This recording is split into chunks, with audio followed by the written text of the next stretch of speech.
Hey, what's up? Dave with Brazos Valley Strength.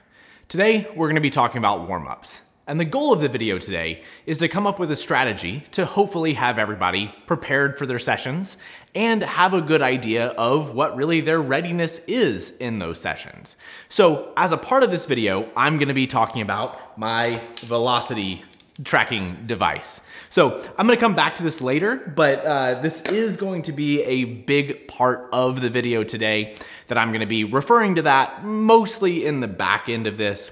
But if you don't have the device, if you don't have any, intention at all of purchasing one, everything that I say here is going to be absolutely applicable to everybody. So this will just add an element of objectivity to your session, but it's really not going to be something that you really need in order to train your best reliably. But I do think it adds a lot of value, and we'll talk about that later.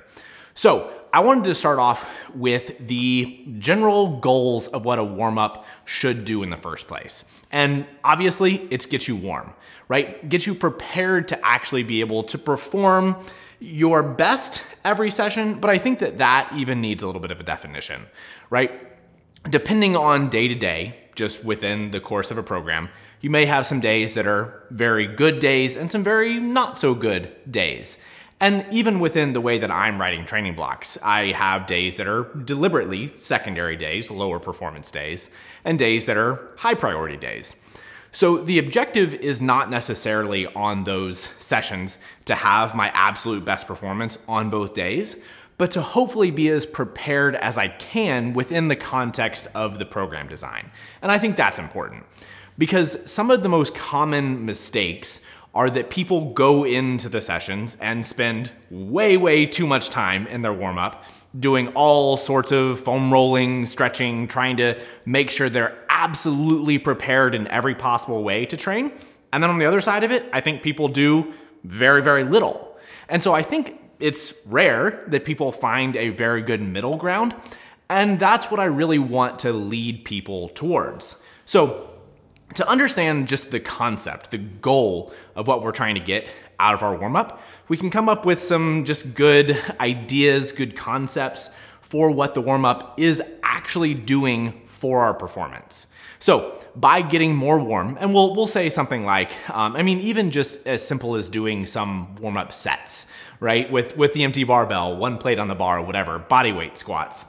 Just drawing more blood to the muscles will increase their elasticity. It will decrease some of our perception of soreness, and it'll improve our ability to produce force. So if you just walk straight in from, I guess in my case, from the house to the garage, and I just loaded up the weight and went for it, I wouldn't be prepared to do that nearly as much as I would be able to by doing some warm-up sets.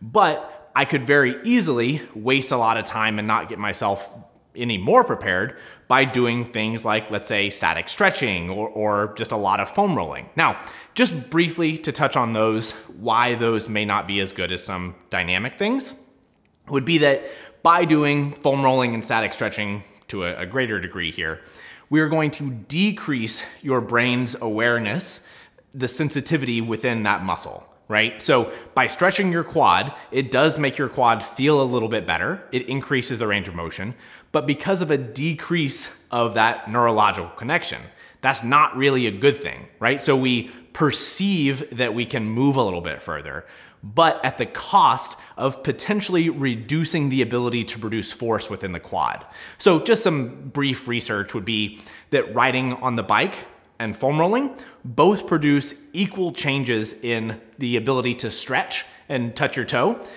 but without the decrease in that neurological connection towards the hamstring in that case. So just by moving more, by increasing the blood flow, by increasing the temperature of your muscles, you are going to improve your ability to actually train. So we probably don't need to be doing a ton of that, right? So within that idea overall, if I start by riding the bike, as I do pretty much every day, that's going to increase my core temperature in general, the temperature of my legs. If I use my arms, it can increase the temperature, the work that's happening within all of those muscles that are relevant here. But we probably are getting a little redundant if I do the bike.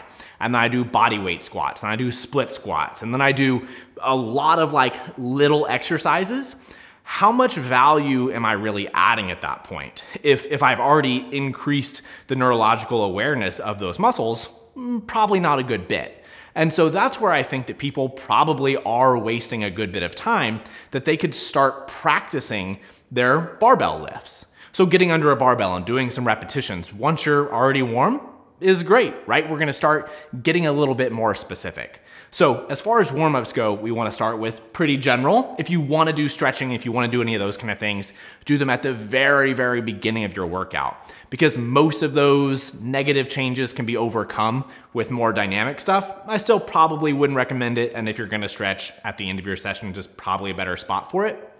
But still, we can start with the very non-specific exercises and obviously work our way up. And we'll talk about that here in a little bit. That'll go very much into the velocity-based training. But some of the common errors that I think people make are waiting too long to put on equipment.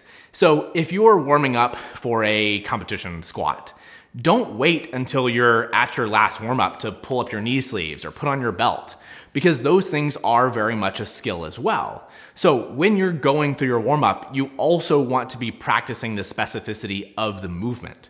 So I've talked a lot about intent in some of my recent videos and how people really lack good training quality just by not bringing in enough mental effort. And this is a big area where people really, really mess up in their warm-ups.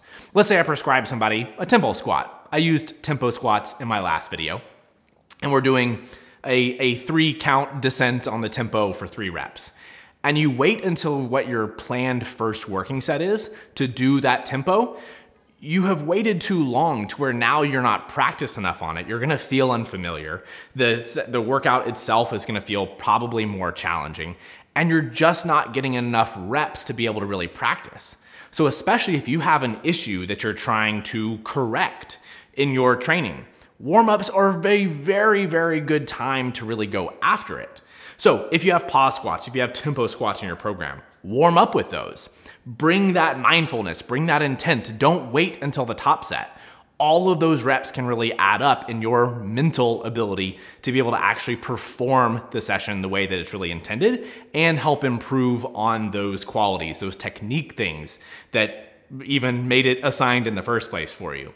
So just don't undervalue the concept of specificity in your warm-ups. Once you get yourself prepared to be able to move, then start bringing that intent from your very first set for what your objective is within your warm-ups. But you really should not get too hyper-focused. I think that that is where maybe falling into that first mistake that I mentioned was that people doing every little thing to make everything right? If you do body weight squats and split squats and all these calf stretching drills to try to make everything perfect, and then you bring that maybe negative hyper focus into the squats, and you're really making sure everything is as perfect as it possibly can. I think on the surface that sounds like a good idea, but we really don't want to create a situation to where you are, paralysis by analysis, I guess. So as far as warm-up timing, this is another area that I think probably people don't do a very good job of. I think the population of powerlifters tends to move way too slow. So I talked about this actually some, and one of the reasons I'm making this video is to add on to my, my meet day guide. But powerlifters in general tend to go way too slow in their warm-ups. There's just no reason to sit down, and spend 5-10 minutes between your warm-up sets and rest. We should be warming up. The goal is to actually increase your temperature and to get things moving. When you're on those first few warm-ups, we really should just be mostly loading and going, right? Every 2 or 3 minutes, doing a few reps with the warm-ups is more than okay and absolutely encouraged. You should not do your general warm-up and then sit around for 10 minutes before getting under the barbell, and then sit around for 10 minutes before you put one plate on there. We can definitely be moving through those first few, and that will be something that really, really helps out at competitions. So as far as the number of reps that you should be doing during your warm-ups, I think for the most part, the general trend within powerlifters is to only do singles. I certainly have moved away from this personally within my recent training. Some of it is because of my lower volume approach that I feel like I just want a few more reps, for practice, since I'm not doing a ton of reps of my competition lifts. But I would really encourage more lifters to spend more sets, more reps with the empty bar, with one plate, maybe two plates.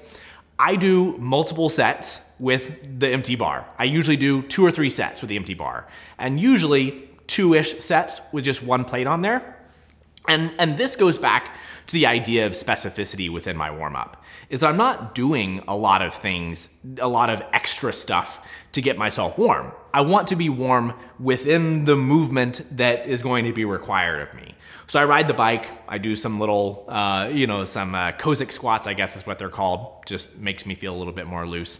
And then I get under the bar. And then I start doing reps to where I start to feel my blood pumping and start to get a little bit more loose in that movement pattern that is specific to me.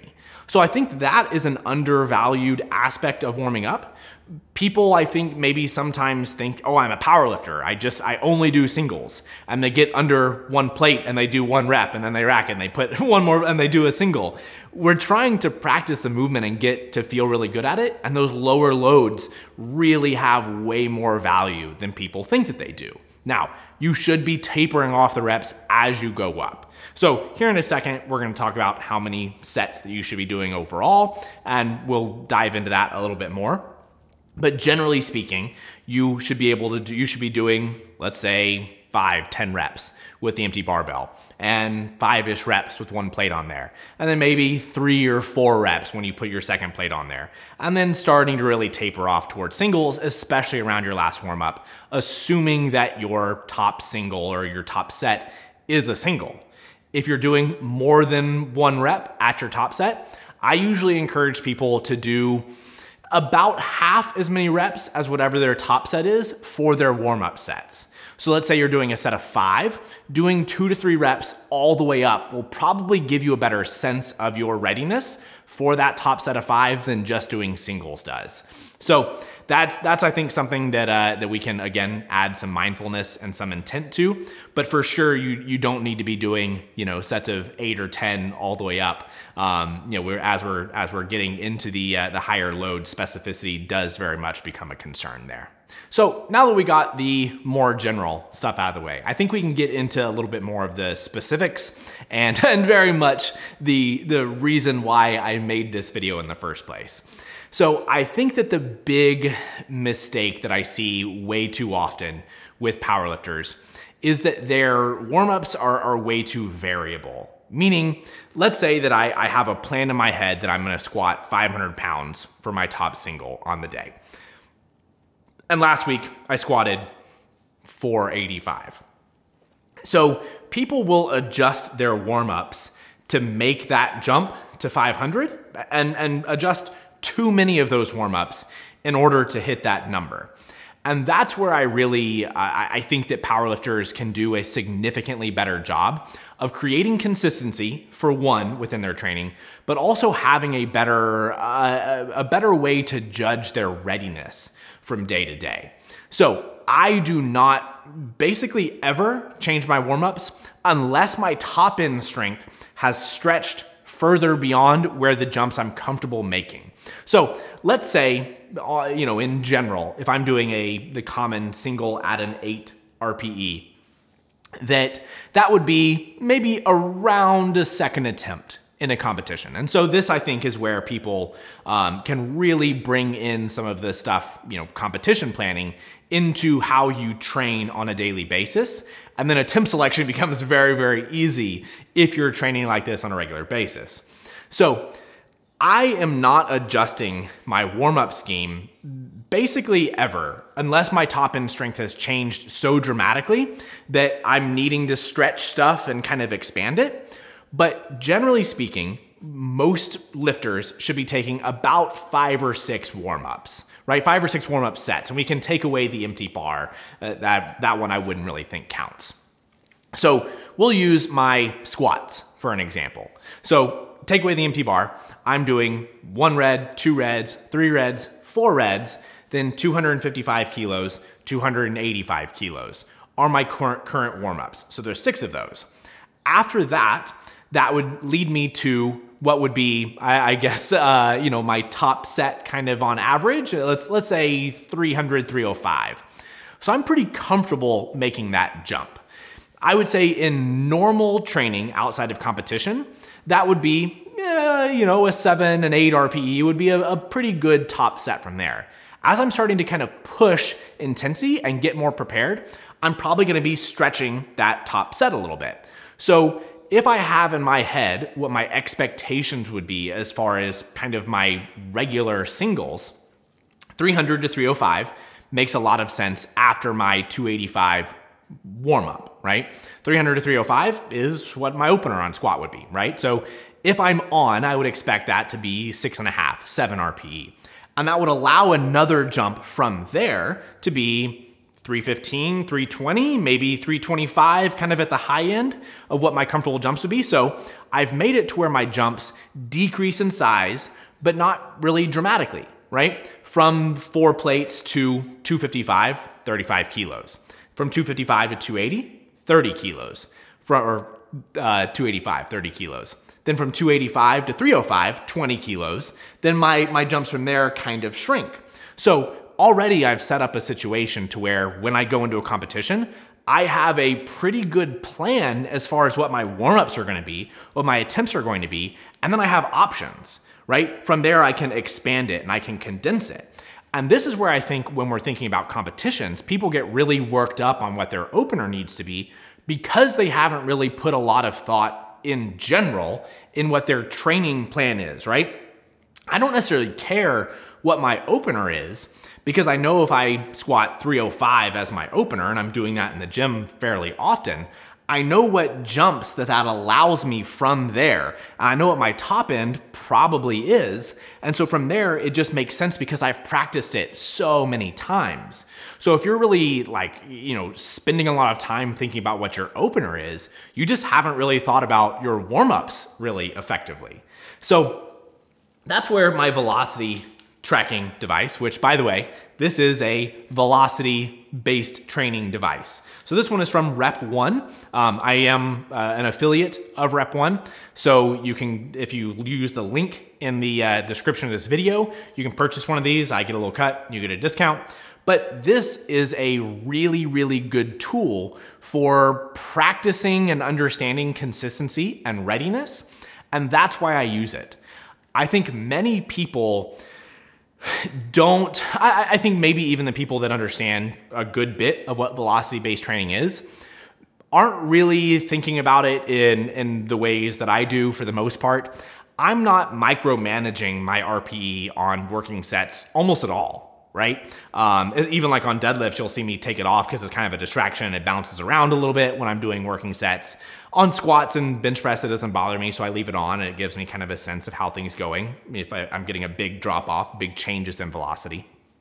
But what I'm really using this for is just getting a good objective measurement of my readiness based on warm-ups. So what you do, you attach it to the barbell, and then it gives you readouts of every rep to your phone. Now, it has a lot of metrics in there, but the one that matters the most to us is just average velocity of the repetition. So there's a very, very strong correlation between the rep, the speed, the average velocity that you do, and RPE, especially as you get closer to failure, and more than anything, the more intent that you bring to it. So assuming that you are trying your hardest on every rep, the velocity will be very reliable.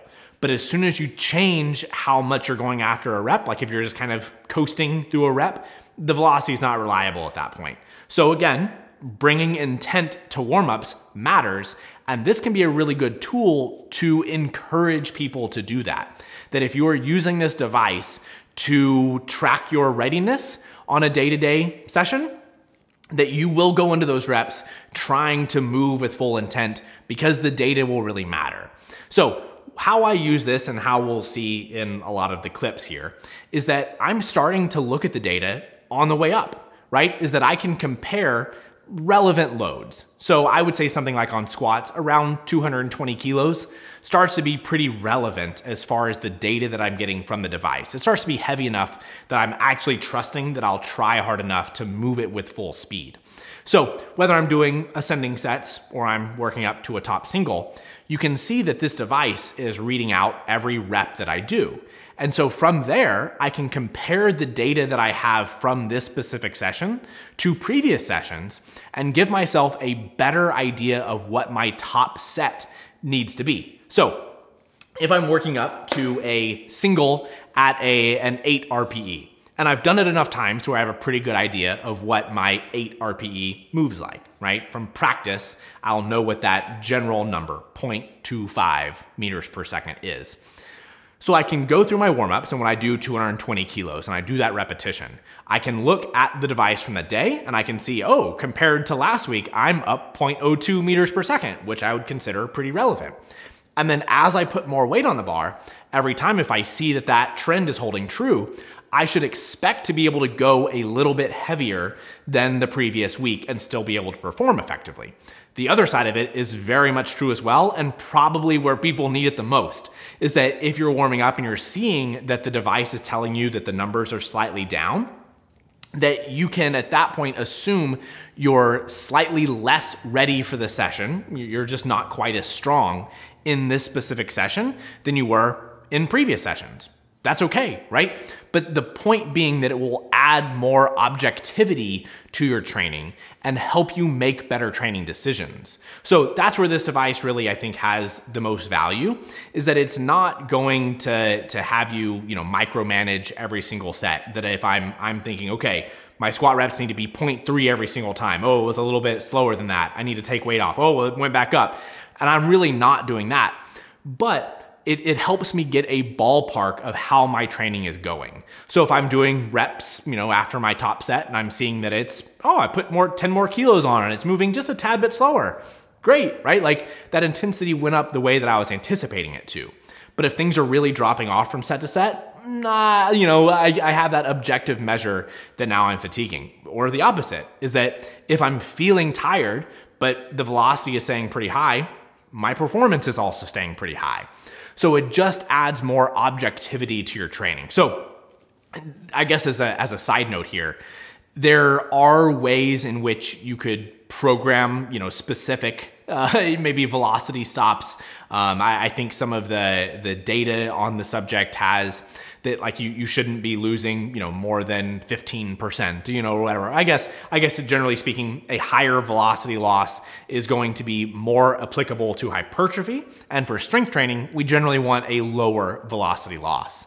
So if I'm doing a hard triple, I don't necessarily want that to have a steep decline as far as my velocity because I've lost a good bit of my performance. So difficult sets can be good. Having, a slow velocity is okay. It's good for powerlifting. It's applicable to powerlifting. But having a steep decline in velocity is probably a bad thing because our force production has changed dramatically at that point. And all of this actually does still very much hold true with variations. That if you are doing a pause squat or, by the way, paused deadlifts don't work because there's going to be a stop in the pull of the string, so it'll potentially give you 2 different reps. So unfortunately, it's not applicable there. But a long pause bench press or whatever, the velocity tracker still will give you reliable measurements there, but you cannot compare a variation lift to your competition lift. So just as kind of a general rule, if you're doing something like, let's say a 3 count, a long pause bench press, we would generally expect the velocity to be more difficult at a higher velocity on that more difficult variation than it would be just on your competition rep. Now, the reason being is that with your competition rep, we're probably expecting you to have a very high level of skill. So the better you are at something, the closer you can take it to true failure. If we're doing an exercise like a 3 count bench press or something, for one, you just may not be super good at it, but 2, the variation itself, something like a 3 count bench press or tempo bench or whatever, most likely is going to be a little bit more fatiguing. So let's say like a close grip bench press or a high bar squat, people see very much, that there's explosive reps, that they look very, very fast, but then they fail very quickly. So that's the concept here, right? Is that if you're tracking your velocity, you can't say, oh, my 3-count bench press, the velocity here was so high relative to my competition bench, I thought I should have gone up, and then I just failed. Well, right, because it's a different variation and that you're probably going to fail at a higher relative speed, but that doesn't mean that the speed that you're going to fail at is going to be the same between those two lifts, right? So a close grip bench press may be very fast and then all of a sudden it fails, right? So we have to kind of have a different profile, which again, you can track all that data, you can look up all of those things within the app to be able to have a pretty good understanding of how hard these exercises are. So as a coach, when I'm working with people, I'm almost never asking for their velocity. I think when I do is if somebody has the little velocity tracker, that I may ask what their last warm up was and what their top set was and say, okay, cool, that sounds good. If I thought it was a little bit too easy, I'll say, let's aim for, 0.02, 0.03 meters per second slower next week than this week, right? If you're feeling similarly, you may take a bigger jump and we're kind of aiming for a slower velocity, meaning the lift will be a little bit harder. Or the opposite. If I think somebody is going too hard on something, I can now quantify that. And I can say, all right, look, I understand that you're calling this, an 8 RPE. I don't think that that's the intended intensity that I wanted you to have. Let's increase that velocity a little bit. Let's choose a load that gets you a little bit closer to 0.32 meters per second. And so from there, we have a much better objective measurement rather than that subjectivity, sorry. So we can improve our common language. I mean, really that's all RPE is a common language that we want to be able to use to be able to talk about programming and lifting. And so this will just add that extra element to where we can say, okay, this is really the speed, this is the intensity that I wanted you to have. Whatever relative, it doesn't really matter whether you're calling it an 8, I'm calling it a 9. I think this velocity is really what we're going after. So it just helps both people, athlete and coach, communicate a little bit more effectively and add objectivity to your day and increase training quality more reliably.